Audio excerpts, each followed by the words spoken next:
I'd like to sort of do a quick wrap up for this entire course. First off, I really want to thank you for choosing to be a professional educator. It is an amazing job, and I hope you always take great pride in what you're doing. And I want to make a couple points based on that. The traits of being a good person and the traits of being a good educator intersect really, really highly.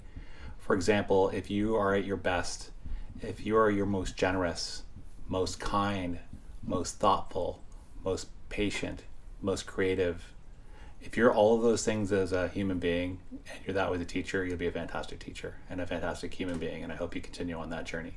And when you don't meet those standards, sometimes I hope you give yourself a break because it's really hard to be that every day and all the time. And then secondly, most classrooms look the same. They're usually rectangles with chairs and desks and blackboards. And that's true.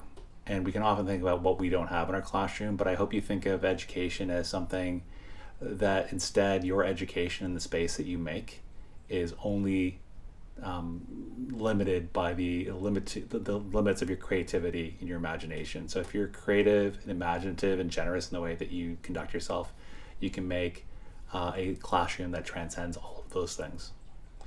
For those of you, like one of the reasons, again, I want to make this statement is I hope sincerely that for the next 20, 30, 40 years that you're K-12 teachers and you're highly proud of doing such a great and fantastic profession.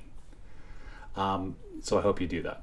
For those of you who don't do that for the rest of your life, I hope because of how generous you've been to me and your classes and to one another, I hope you consider doing something else in education, maybe becoming an administrator, running an after school program, becoming a librarian, working in publishing, working in educational technology. There are so many important jobs in education. I hope you choose one of them because we need people like you desperately. And then finally, for those of you who decide just for whatever reason to completely maybe go and do something else, Noam Chomsky once said that public education system is like the crown jewel of civilization, and it certainly is. So many of us wouldn't be here if we did not have a high quality, low cost post secondary and K 12 education, and I hope that you always advocate for that. I sincerely believe that everyone deserves a fair chance at life, and giving people the opportunity to make the best of themselves, to find what their goals are, find out what their ambitions are, learn how to articulate themselves well, and learn how to be able to reach their goals is an amazing opportunity that we've given to ourselves and to other people. And I hope whatever you do, you always advocate on behalf of high quality education that's public in nature. With that, thank you so much for being in this class. I really wish you all the best as you go forward. Please keep in touch, and I wish you all the best.